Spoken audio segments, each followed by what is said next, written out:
Where are the mothers-in-law in my audience? I'm speaking to you today.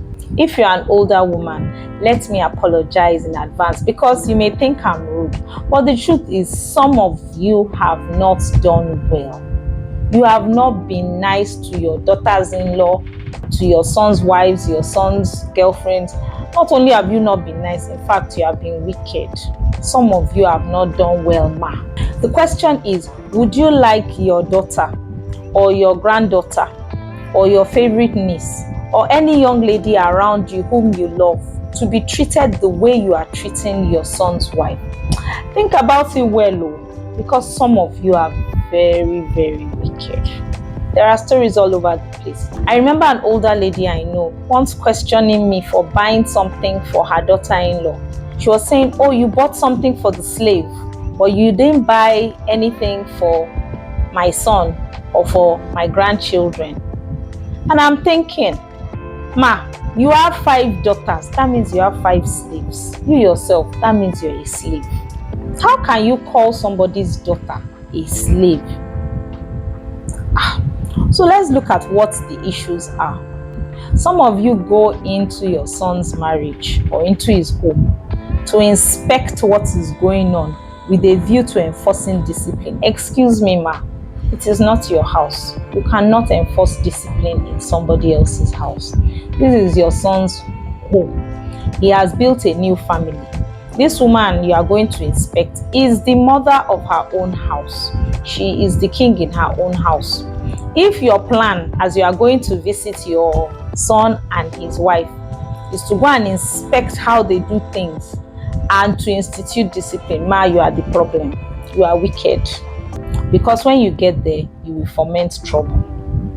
Another one, if as you are going there with the plan that, yes, now I'm going to relax, I'm not going to do anything, I'm going to be waited on hand and foot, ma, you may be part of the wicked mothers-in-law. Especially if that your daughter-in-law has no help in her house, has small children, has to do everything in her house by herself.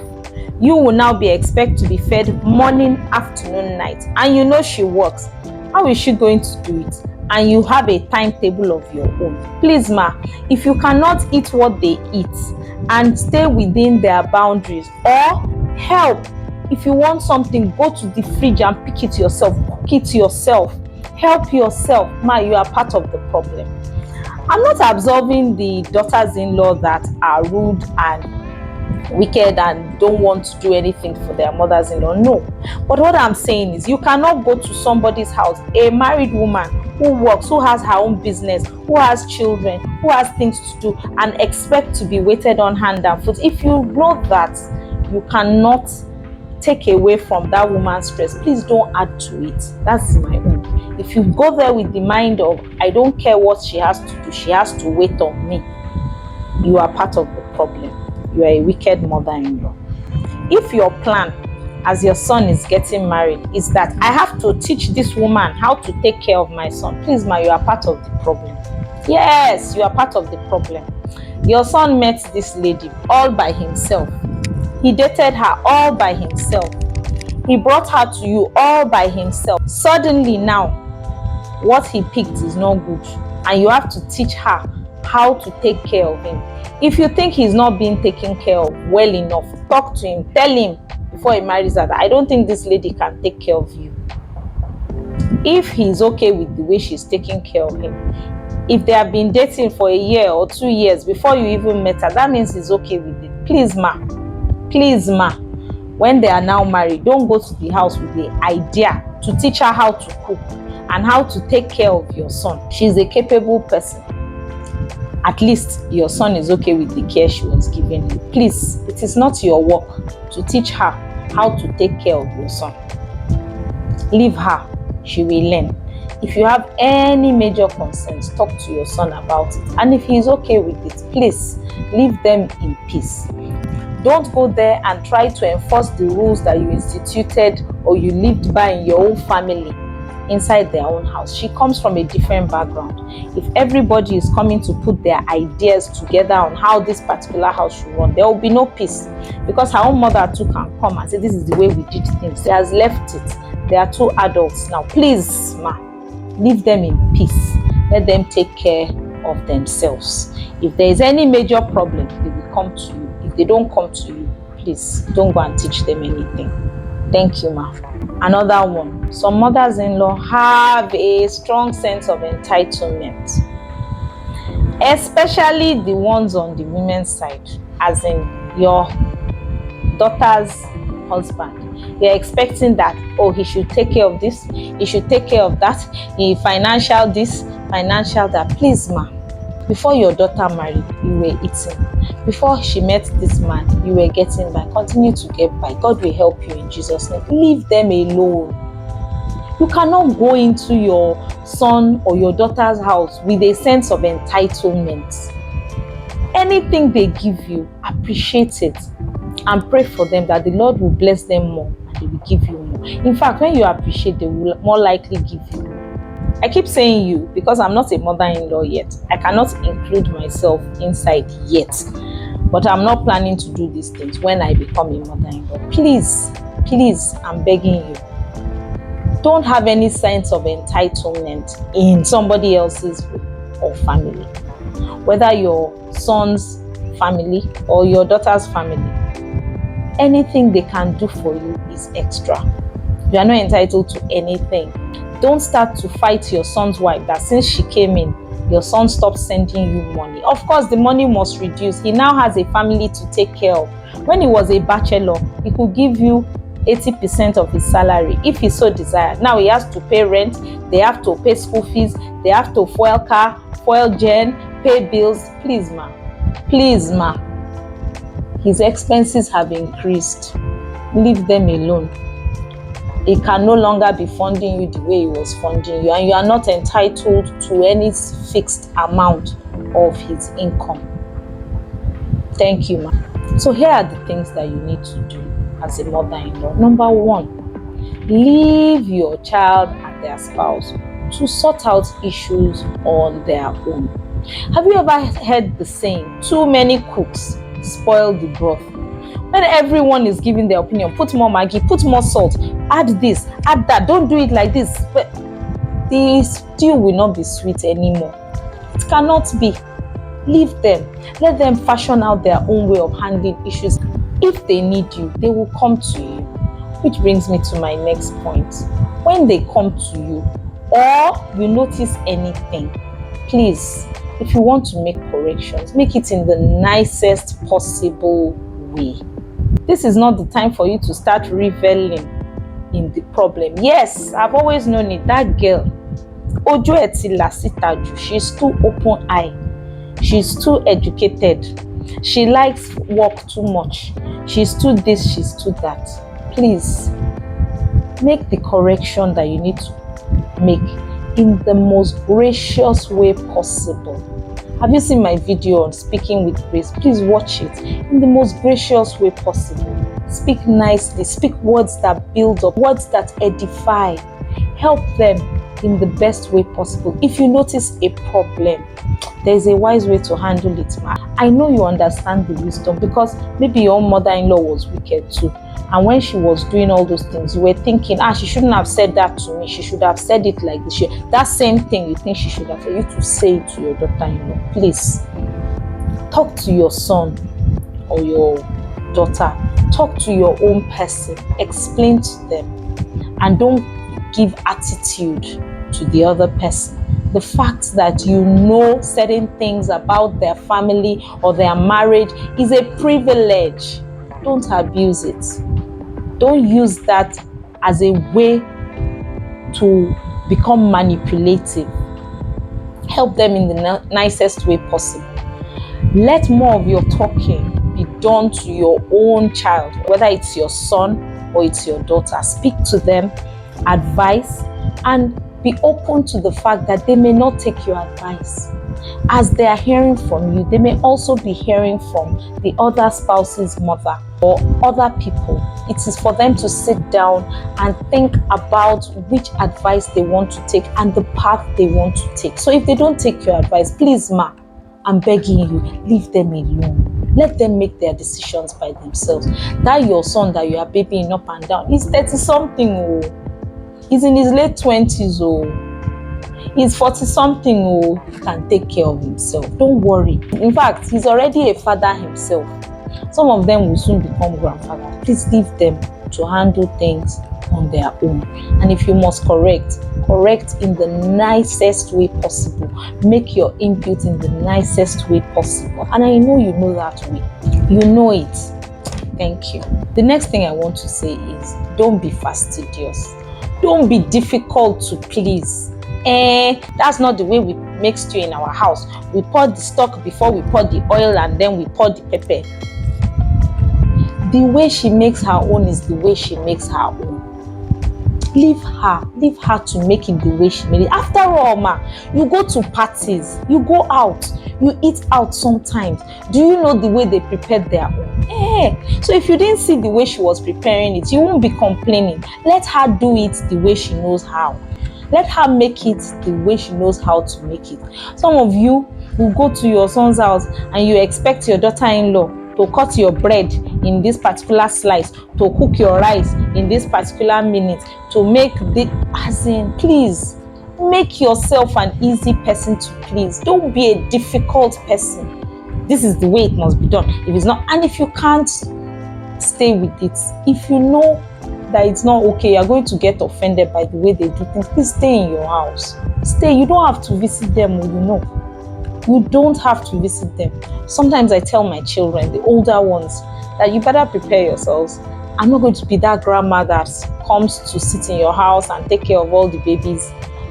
I will probably help you hire a nanny because I have things to do with my life. In fact, it brings me to a very important point. Many of us as women, the reason why we are so involved and we know everything that is going on in our children's homes is because we don't have anything to do. You defined yourself when you were young by your children. You did not invest in yourself. You have no work. You have no business. You have nothing. Your husband was the one taking care of everything. And now that the children are gone, you have nothing to do. So you spend your time finding out, what's going on? How is your wife doing? How is your husband doing? That is what fills your day. That's the only job you have now. Please, if you had fulfillment in your life and you have things to do in your life, believe me, you won't even have time to see half of the things they are doing. It may mean that you have nothing tangible in your life. Please find something to invest your time and life in. See, I will be speaking till I am old and grey all over the world. So where will I have the time to be seeing the way they do things here, the way they don't do things here? I can't have the time. Even the ones they need me for, I will have to apportion my time. Please invest in yourself. It's never too late to start a business. It's never too late to start an endeavor. At 60, at 70. The man Moses in the Bible, he was 80 when God called him. That was when he started his real life purpose. He led the children of Israel out of Egypt, led them through the wilderness for 40 years. He still had an assignment from the age of 80 for 40 years. So please, how old are you? 60? 70? Even if you live only for another 10 or 15 years, you have enough time to plant yourself in a worthy endeavor. Please find something to do. Don't make your life all about your children. If it has been till now, please extricate yourself from that triangle. Your life is not tied to your ability to do homework. That's when you will know that the mother-in-law, the wife's mother was the one that came the last time. It is my turn. The husband's mother was the one that has done the last 2 children. It is my turn. The last time she went, she spent 6 months. Now it is my turn. I have to spend 1 year. Please, ma. Find something doing with your time that will absorb you so much that you don't even have time to live your own work that you are doing. The Bible says something in the book of Proverbs. It says, seldom go to your neighbor's house. Too much of you. and he will soon become tired of you. Make yourself scarce now a bit. They will be the ones begging, mommy, when next are you coming? That's better than making yourself a nuisance in your son or daughter's home. Please, ma, you have to realize that your son's home, especially, I'm saying this especially to the women who have sons, because most of the time the wives' mothers, they tend to step back a bit because they don't want to overstep their bounds. They don't want insult from one young boy. So many times they tend to step back, although they interfere in other ways. But the ones that go inside the home, I'm saying you didn't do it like many times, it's the son's mother. So I want you to understand something. Your son's home is not your home. It's not your home. Don't say, this is my son's house. My son's house. I have you don't have power in your son's house. It's not your house. It's your son's house. You said it right. It is your son's house, not your house. It is your son and his wife's home. They have the children together. They pay bills together. They run that home together. So it is not your house. You don't have authority in your son's house. It is not only his house, it is also his wife's house. So please, it is not your home. Leave them alone. You see those grandchildren, you love those grandbabies, those beautiful, adorable grandbabies that you have. She's the one that gave birth to them. Why would you hate her? Your son loves her. Your grandbabies love her. But you hate her. But you love your son. You love your grandbabies. Why? I'm not saying there are no problematic daughters-in-law. There are. I spoke to them in my last video. But even when she's problematic, maybe it is more advisable that you stay away from their home instead of going there to foment trouble, to show her, to teach her a lesson. No, please, ma, let her be. There is a lot that you can do for your children before they get married. Teach them how to recognize the right person and do that work. If you notice that the person they have brought home has any signs of, talk to them, explain to them, teach them, show them. But the minute they have married the person, they've chosen that person. You can't come and be teaching them in that place. They chose, even if she's badly behaved. Rather than let one small girl or one small boy insult you, please stay away. But if you must absolutely intervene, do it in the most gracious way. There are ways to go about these things. There are ways to go about it. Sometimes it may involve talking to the other set of in-laws, finding the right people they respect, people they will listen to. It's not in your place to go to somebody's home and be fomenting trouble all the time. Please, ma, you are better than that. In fact, I know you are not a wicked person. I know you're not really like that. It's that girl or that boy that brings out the worst to you. Don't worry, hide it. But if you have been doing these things, I beg you, desist. Let your children live happily in their marriages. If you sense a problem, handle it with grace, handle it with wisdom. You are the older person. You have more wisdom. There's a saying in the Yoruba language that the older person lets go. You leave the younger people in their folly. If the husband or wife is displaying folly, let them display the folly. What you have over them really is wisdom. Show it. Let's see it. Don't be a manipulator. Don't be difficult. And don't go in with the mind of entitlement or trying to enforce your ways on anybody. Many problems about in-laws do not have anything to do with the true character of the person. It's usually about differences in perspective, or one person wanting to enforce their will in somebody else's home, or trying to paint the other person black, or trying to insist that there's one best way of doing things. Let your child and their spouse form their own way of doing things.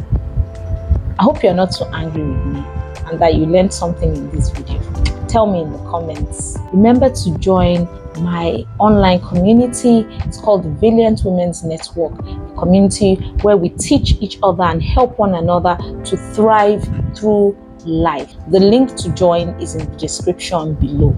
Remember to like this video, leave a comment, share it with somebody who will find it useful, and subscribe to my channel.